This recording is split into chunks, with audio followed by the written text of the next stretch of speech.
अस्सलाम वालेकुम। उम्मीद है कि आप सब खैरियत से होंगे। आज के दिन हम गए थे अर्तुगरुल गाज़ी के टॉम पर। तो ये सोगत में है और ये इस्तांबुल से सोगत तक का जो जर्नी था वो अबाउट 4 आवर्स का था। तो यहाँ ये इनका मेन गेट है और स्टार्ट में ही हलीमा सुल्तान की ये कब्र मुबारक थी और बहुत सुकून था यहाँ पे। और मैंने इनके सारे एपिसोड देखे थे और सीज़न 5 तक मैंने इसको कंप्लीट किया था। तो मुझे दिल में बहुत शौक़ था कि भी मैं कभी भी अगर टर्की जाऊँ तो अर्तुगरुल गाज़ी के टॉम पर ज़रूर जाऊँ। तो बस बच्चों ने अपना सारा स्केड्यूल बनाया हुआ था कि उन्होंने कौन कौन से किस किस दिन जाना है कहाँ पर। तो फिर सलीम ने ऐसे इंसिस्ट किया, नहीं कि तुम्हारा बहुत दिल है तो तुम्हें लेके चलते हैं यहाँ अर्तुगरुल गाज़ी के टॉम पर।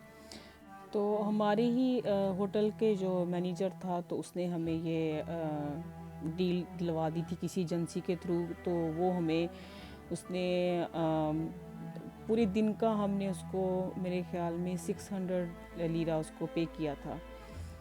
तो उसने यहाँ सोगत के बाद हमें बुरसा भी लेके जाना था जहाँ हाईएस्ट माउंटेंस है ना, और केबल कार्स वगैरह हैं वहाँ पे। तो वहाँ पे भी कोई अट्रैक्शंस थी वो बता रहे थे। तो वो भी आप अगर सोगत जाएं तो 2 आवर्स के आगे और ट्रैवल है तो आप बुरसा भी मस्त जाएं।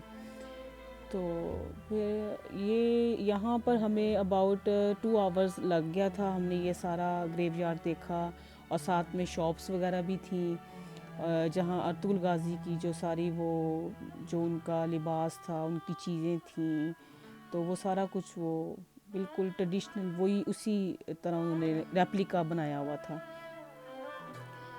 तो बहुत सुकून था यहाँ पे। मेरा तो दिल ही नहीं चाह रहा था कि मैं यहाँ से कहीं आगे और बुरसा जाऊँ। तो बड़ा दिल अफसुर्दा हो गया था क्योंकि मैं जिस कब्र मुबारक पे जा रही थी, जैसे ये तुर्गत की है और उसके जो बेटे हैं अर्तुगरुल के गुंदोज़ और सावची, तो जैसे जैसे मैं उनकी कब्र मुबारक पे जा रही थी तो मैं देख रही थी, मुझे वैसे ही वो करैक्टर याद आ रहे थे जो मैंने देखे हुए थे एपिसोड में। और यहाँ हमने सबके कब्र मुबारक पे सूरह फातिहा अदा की। और यहाँ हमें किसी ने बताया था कि यहाँ पे जो लोकल अंदर ही जो सिक्योरिटी थी तो उन्होंने कहा था कि एवरी सिंगल डे यहाँ पर अर्तुगरुल गाज़ी के टॉम के जो मेन उसका डोर है उसके बाहर एवरी सिंगल डे परेड होती है उसके ऑनर में। तो आप वो मत मिस करिएगा, तो वो ज़रूर देख के जाइएगा। तो हम बस ग्रेवयार्ड के बिल्कुल एंड में ही थे। तो जब वो परेड स्टार्ट हो गई थी तो हमने बड़ी जल्दी फास्ट हम पहुँचे, लेकिन वो बस थोड़ा सा ही मुझसे रिकॉर्ड हो पाया तो बाकी निकल गया था। तो चूँकि मैं तो यूजुअली आम ही जैसे हम कहीं बाहर जाते हैं तो वीडियो रिकॉर्ड करते हैं, थोड़ी सी मूवी बना ली और पिक्चर्स ले ली, तो उन्हीं से मैंने आपके लिए ये स्पेशल व्लॉग तैयार किया है। तो व्लॉगिंग अगर स्पेशल करनी हो तो फिर तो आप बहुत अच्छे तरीके से रिकॉर्ड करते हो। तो व्लॉगिंग का तो आइडिया नहीं था, तो वो तो बस वैसे ही जो घर की हम यूजुअली एक मेमोरी के लिए वीडियो बनाते हैं तो उसी से मैंने आपका ये आपको दिखाने के लिए ये व्लॉग तैयार किया है। तो ये अर्तुगरुल गाज़ी का टॉम है और उनके काई कबीले का भी फ्लैग है और टर्की का भी फ्लैग है। और 5 सीज़न देखने के बाद पता नहीं क्यों इनके साथ कुछ ऐसी अटैचमेंट हो गई थी कि बहुत इमोशनल हो गई थी मैं और अपने आप को रोने से रोक नहीं पाई। बिलीव मी, जब हलीमा सुल्तान की कब्र मुबारक पर मैं गई हूँ तो बहुत दिल अफसरदा हुआ। और स्पेशल उनके बच्चों की कब्र मुबारक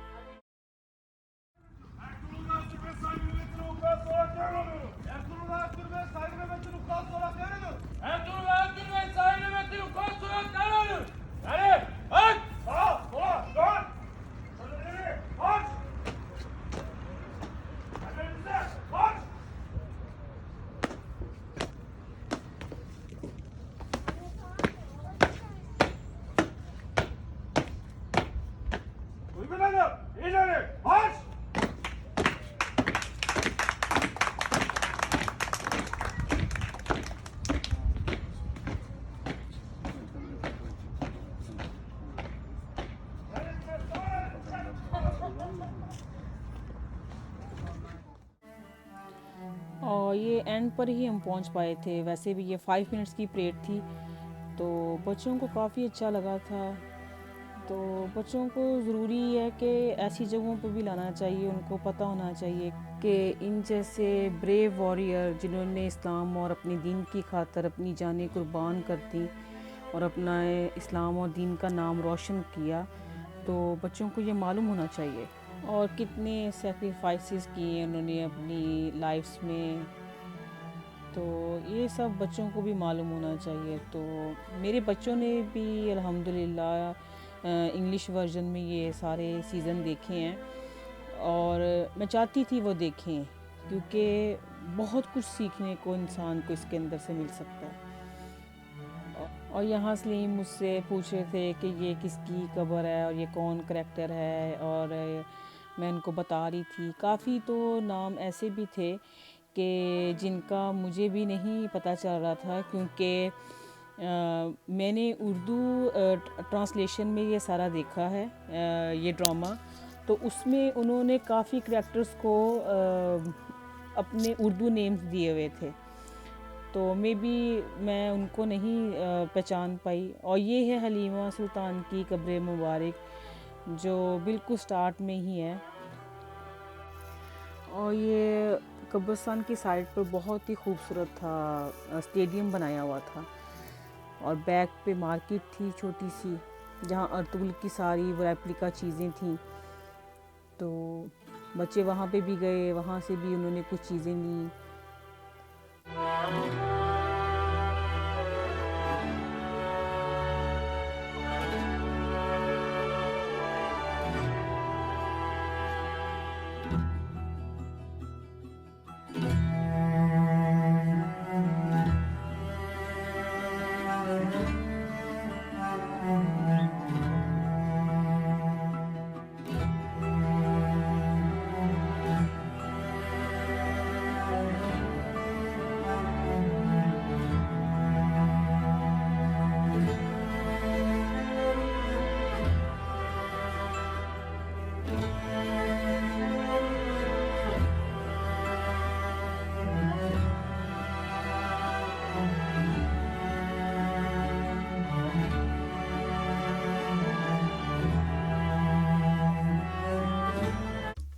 आफ्टर 2 आवर्स ड्राइव के बाद और अल्हम्दुलिल्लाह हम पहुंच गए थे बुरसा।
थोड़ा रिलैक्स हुआ है मोइस, और मुझसे ये इसने बातें की हैं कि मम्मा अच्छा इसकी इतनी हाइट है और ये है। तो जब हम बिल्कुल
और यहाँ अल्हम्दुलिल्लाह हमने खाना खाने के बाद आया सूफिया में ईशा की नमाज़ अदा की। और ये मस्जिद के बाहर था वज़ू करने की जगह, जो बहुत ही खूबसूरत थी। गोल्डन जाली थी इसके चारों तरफ, और ये बहुत खूबसूरत था। तो यहाँ हमने वज़ू किया और बस फिर हमने ईशा की नमाज़ अदा की। और उसके बाद हम आया सूफिया मॉस्क और ब्लू मॉस्क के मिडल में बहुत बड़ा गार्डन है। तो हमारा बिल्कुल होटल उसके फ्रंट में होता था, ब्लू मॉस्क के बिल्कुल ऑपोजिट। तो हम उस गार्डन में काफ़ी देर बैठा करते थे। बहुत ही कोई पीसफुल गार्डन था वो। तो मुझे बिल्कुल मक्का मदीना की याद आ रही थी कि वहाँ पे भी जैसे फैमिलीज़ आती हैं और कहवा बना के और स्नैक्स ला के, तो ये बिल्कुल सेम ऐसे ही इनका भी आई थिंक कोई ट्रेडिशनल ऐसे ही था कि ये जो टर्की वुमेंस थी तो शाम वहाँ गुजारने आती थी कि नमाज भी अदा कर ली, और आफ्टर ईशा तो वहाँ अपनी फैमिली के साथ बैठकर तो वो काफ़ी इंजॉय करती थी फैमिलीज़। तो अल्हम्दुलिल्लाह सो फार हमारा ट्रिप काफ़ी अच्छा गया। और नेक्स्ट व्लॉग मेरा हज़रत अबू अयूब अंसारी के मज़ार पर होगा, जो कि मैं आपको बहुत डिटेल से दिखाने वाली हूँ। अगर आपको वीडियो अच्छी लगे तो प्लीज़ मेरे चैनल को सब्सक्राइब ज़रूर करें और लाइक और शेयर करें अपनी फैमिली और फ्रेंड्स के साथ, क्योंकि मैंने बड़ी मेहनत से आपके लिए ये टर्की के व्लॉग्स बनाए हैं। तो प्लीज़ आप इनको शेयर करें, लाइक करें और सब्सक्राइब ज़रूर करें। तो हमें बहुत याद रखें और अपना बहुत ख्याल रखें। ओके, अल्लाह हाफिज़।